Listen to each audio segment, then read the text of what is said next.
Baik, Assalamualaikum warahmatullahi wabarakatuh. Berjumpa lagi dengan saya. Sebelumnya, bagaimana kabar kalian?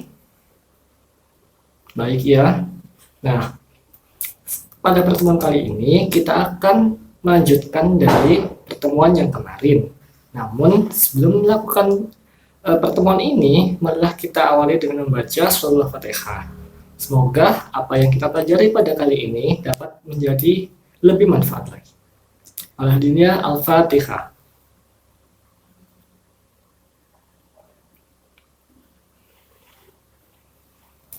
Amin.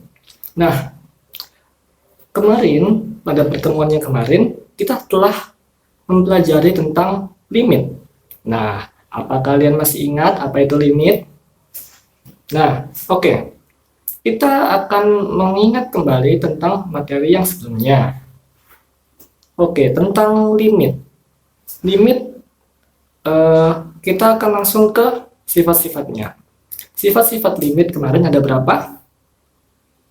7, 6. Ya, sifat-sifat limit ada 8. Nah, dari ke-8 sifat limit itu akan kita lanjut belajar lagi pada pertemuan kali ini. Oke, pada pertemuan kali ini kita akan membahas tentang limit trigonometri. Kalian pasti tentu tidak asing kan apa yang dinamakan trigonometri? Pada kelas-kelas sebelumnya, pasti kalian telah membahas apa itu yang dinamakan trigonometri.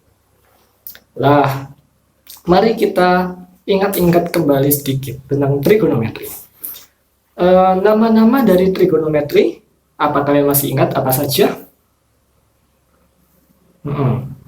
Nama-nama dari trigonometri ialah antara lain yang pertama sinus atau yang biasa disebut sin, yang kedua kosinus atau yang biasa disebut cos, yang ketiga tangen atau tan, yang keempat ada kotangen atau biasa ditulis dengan kot, lalu ada sekan, biasanya ditulis sek, dan yang keenam adalah kosekan atau biasanya ditulis dengan CSC. Nah, dari kedua materi tersebut kita akan menggabungkannya sehingga ada materi tentang limit dan ada materi tentang trigonometri. Nah, sebelum kita membahas tentang limit trigonometri, kita akan sedikit mengulas kembali pelajaran tentang trigonometri. Baik, karena akan mengulas tentang trigonometri, kita akan memulai dengan beberapa sifat dari trigonometri. Apa kalian masih ingat?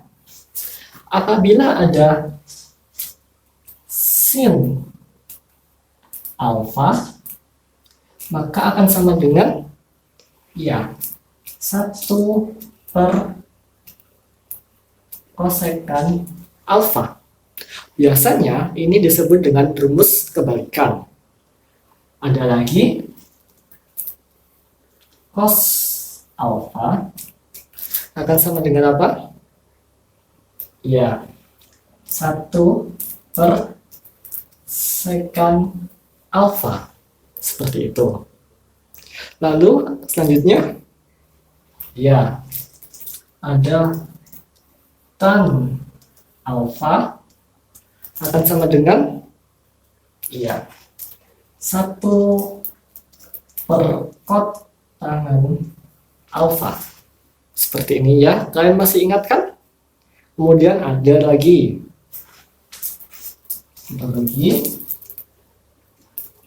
tan alfa bisa sama dengan apa? Sin alfa per cos alfa. Lalu ada lagi? Kotangen alfa. Bagaimana kalau kotangen alfa? Iya, betul. Akan sama dengan cos alfa per sin alfa. Seperti ini ya. Masih ingat kan? Ya. Setelah kita mempelajari tentang rumus kebalikan, kita akan melihat kembali tentang identitas trigonometri. Baik, bagaimana kalau dengan identitas trigonometri? Kalian masih ingat kan? Ayo kita ingat-ingat bersama. Yang pertama, apabila ada sin kuadrat alfa, lalu bagaimana? Ya, ditambah cos kuadrat alfa akan sama dengan ya 1. Ini untuk yang pertama. Seperti ini ya. Lalu ada lagi? Ya. 1 ditambah kotan kuadrat alfa sama dengan apa? Ya, kosekan kuadrat alfa. Seperti ini ya. Ya. Lalu selanjutnya ada apa lagi? Ya, tan kuadrat alfa ditambah 1 akan sama dengan apa? Ya, secant kuadrat alfa. Seperti ini, masih ingat ya identitas trigonometri? Baik. Nah, kalau misalnya rumus jumlah, apakah kalian masih ingat? Ayo kita ingat bersama lagi. Misal sin alfa ditambah eta, bagaimana ini hasilnya? Iya, sin alfa cos eta kemudian ditambah cos alfa sin eta. Seperti ini ya. Ya. Ini kita beri A. Lalu ada lagi? Ya. Kalau misalnya cos alfa ditambah beta akan jadi seperti apa kalau gini? Cos alfa cos beta dikurangi sin alfa sin beta. Seperti ini ya, rumus dari jumlah. Seperti itu. Nah, mungkin cukup itu saja ya untuk mengingat. Kita akan lanjut pada materi yang sekarang ini. Materi yang sekarang ini yaitu tentang limit trigonometri. Kita akan menggabungkan materi kemarin yaitu tentang limit dan juga materi yang baru saja kita ingat kembali yaitu tentang trigonometri. Seperti apa itu materinya? Ini dia. Baiklah, jika kita kemarin pada pertemuan yang kemarin kita telah membahas tentang limit. Nah, di limit itu ada, kita tadi masih ingat ya, ada 8 sifat limit. Nah, dalam limit trigonometri ini saya atau dapat kita bagi menjadi 2 sifat. Yang pertama yaitu sifat yang pertama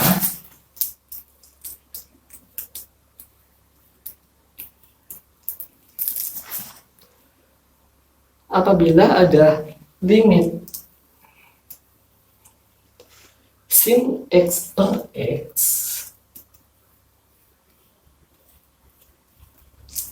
untuk x mendekati 0 akan sama dengan limit x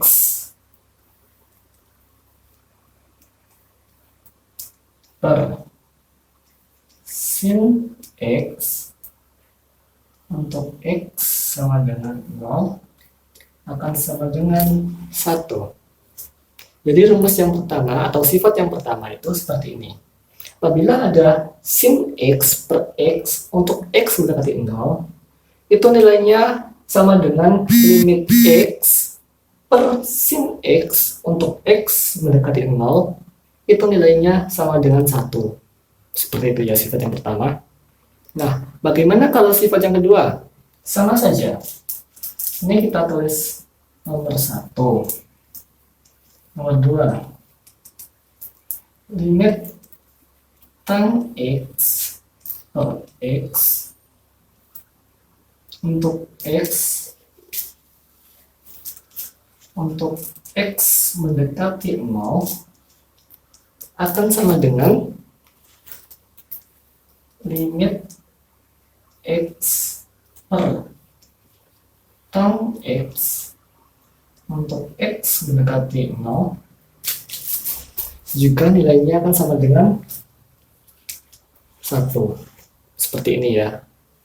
Nah, lalu ini untuk sin dan tan. Bagaimana dengan untuk yang cos? Nah, untuk yang cos ini, perhatikan, kita yang nomor 3. Ya, jadi limit 1 dikurangi cos X dibagi X untuk X mendekati 0, hasilnya adalah 0. Jadi seperti ini ya. Jadi ini adalah sifat yang pertama. Untuk sifat yang pertama, yang nomor 1, limit sin X per X untuk X mendekati 0 itu sama aja dengan limit X per sin X untuk X sama dengan 0, itu nilainya atau hasilnya adalah 1. Gitu. Kemudian yang kedua untuk tan, sama saja seperti sin tadi, limit tan X per X untuk X sama dengan 0 sama dengan limit X per tan X untuk X dari 0 sama dengan 1. Seperti itu ya. Yang nomor 3, limit 1 dikurangi cos X dibagi X untuk X mendekati 0 akan sama dengan 0. Itu adalah sifat yang pertama. Nah, bagaimana dengan sifat yang kedua? Ini dia. Baiklah, untuk yang sifat kedua seperti ini. Yang pertama, limit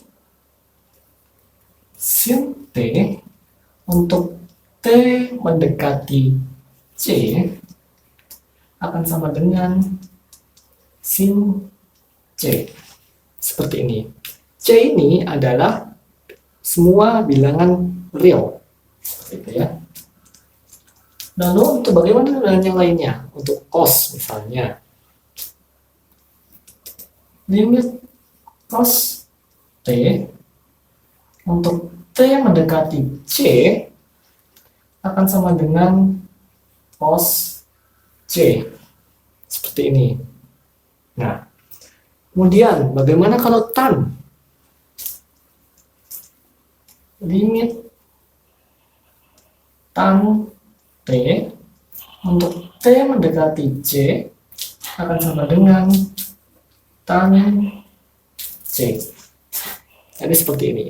Hal itu juga berlaku untuk sekan, kosekan, dan juga kotan.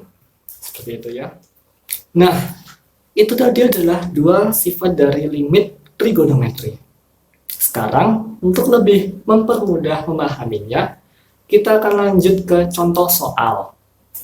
Kita mulai dengan contoh soal yang sederhana.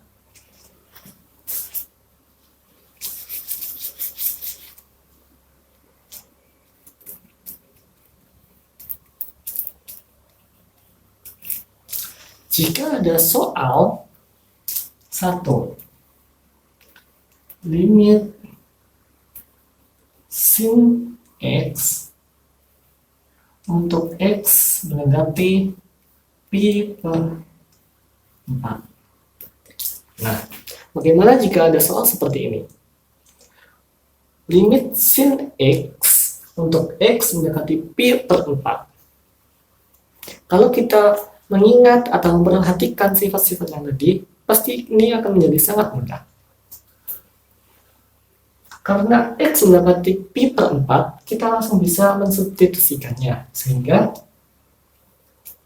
sin pi per 4 ini akan sama dengan Kalian pasti sudah tahu kan nilai dari Pi ini berapa? Iya, 180.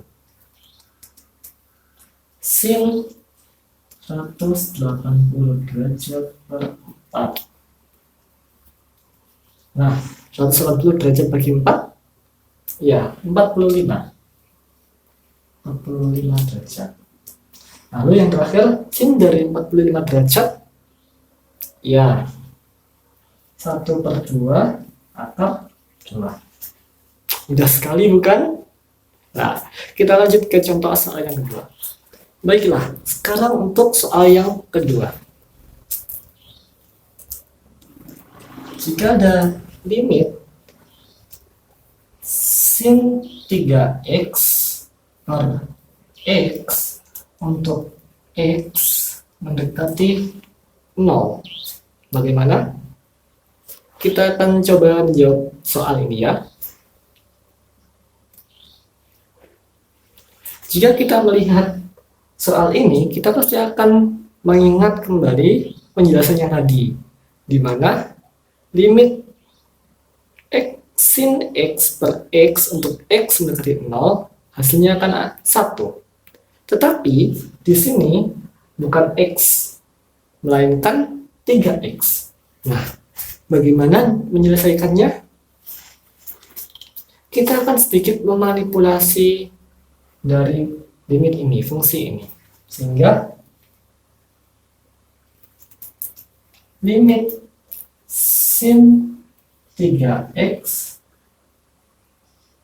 per x kali 0 dikali 3/3. Kita tambahkan 3/3 di sini. 3/3 ini kita maksudkan agar bisa memanipulasi fungsi yang ada di depannya ini. Nah, 3/3 ini tidak akan merubah nilai dari fungsi ini. Kenapa? Karena 3/3 ini hasilnya 1. Dan semua bilangan yang dikalikan dengan 1 hasilnya adalah bilangan itu sendiri. Seperti itu ya. Kemudian di sini kita punya gimana? Ya. 3 limit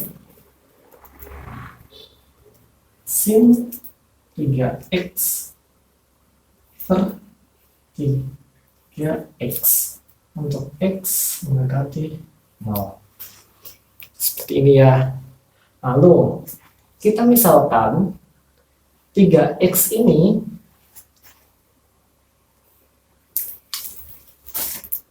misal y sama dengan 3x, maka y jika dan hanya jika x sama dengan 0, jika dan hanya jika x mendekati 0, sehingga kita bisa menulisnya menjadi 3 limit y mendekati 0 sin y per y. Seperti ini ya. Nah, limit sin y per y untuk y mendekati 0, jika kita memperhatikan penjelasan tadi, maka akan diperoleh hasilnya berapa? Iya, hasilnya akan sama dengan 1. Nah, setelah itu 3 dikali 1, iya, hasilnya adalah 3. Seperti ini ya, mudah juga bukan? Baik, satu contoh soal lagi. Ketiga ya. Contoh soal limit sin x dikurangi 2 per x kuadrat dikurangi 3x ditambah 2 untuk x mendekati 2. Nah, bagaimana kalau contoh soal seperti ini? Langsung disubstitusikan? Mari kita coba. Misal kalau misalnya ini langsung kita substitusikan dengan 2x-nya. Bagaimana? Apa yang akan terjadi? Berarti akan sama dengan sin 2 dikurangi 2 per 2 kuadrat dikurangi 3 kali 2 ditambah 2. Nah, di sini 2 dikurangi 2 berarti sin 0 per 2 pangkat 2 4 dikurangi 6 kali 3 kali 2 6 tambah 2. Nah, sin 0 per 4 dikurangi 6 negatif 2 ditambah 2 0. Nah, seperti ini hasilnya. Nah, kita tahu bahwa dalam pembagian tidak boleh dibagi dengan 0, sehingga kita tidak bisa langsung mensubstitusikan X dengan 2. Jadi bagaimana?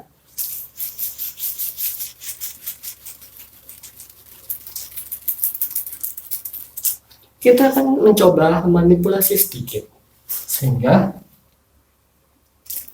sama dengan lim sin X dikurangi 2.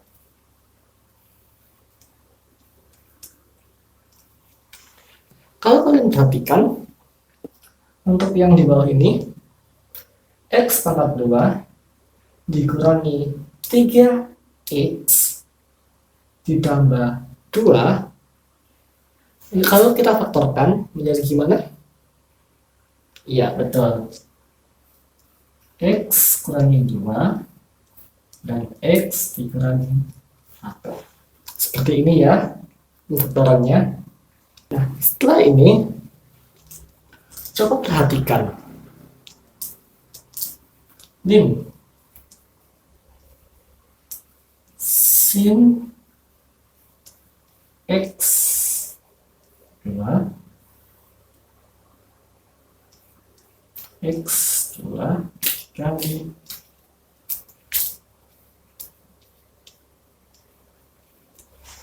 kalian paham kan? Kita memisahkannya. Jadi sin X dikurangi 2 dikalikan 1 hasilnya akan sama dengan sin X dikurangi 2. Kemudian ini masih tetap ya, sekarang seperti ini. Nah, lalu kita coba ingat sifat-sifat yang tadi. Jika ada bentuk seperti ini, sin X bagi 2 kemudian per X 2 untuk X mendapati 2 kan berarti akan menjadi ini, karena ini hasilnya 1 dan semua yang dikalikan dengan 1, semua bilangan yang dikalikan 1 hasilnya akan 1, maka akan tersisa X dikurangi 1 seperti ini. Paham kan? Nah, jika seperti ini kita bisa langsung memasukkan X-nya menjadi 2 dikurangi 1. 2 dikurangi 1 ya 1. Kemudian 1 bagi 1 1. Bagaimana? Mudah juga kan? Nah, baiklah, itu tadi adalah sedikit materi tentang materi limit trigonometri. Jika kalian ingin lebih memahami tentang limit trigonometri, kalian silahkan cari contoh-contoh soal, kemudian melihat bagaimana pengerjaannya. Kemudian kalian coba cari soal dan juga coba kalian kerjakan dengan kemampuan kalian. Baiklah, mungkin saja untuk pertemuan pada hari ini. Semoga apa yang kita pelajari dapat bermanfaat di kemudian hari. Saya akhiri, wabillahi taufiq wal hidayah. Wassalamualaikum warahmatullahi wabarakatuh.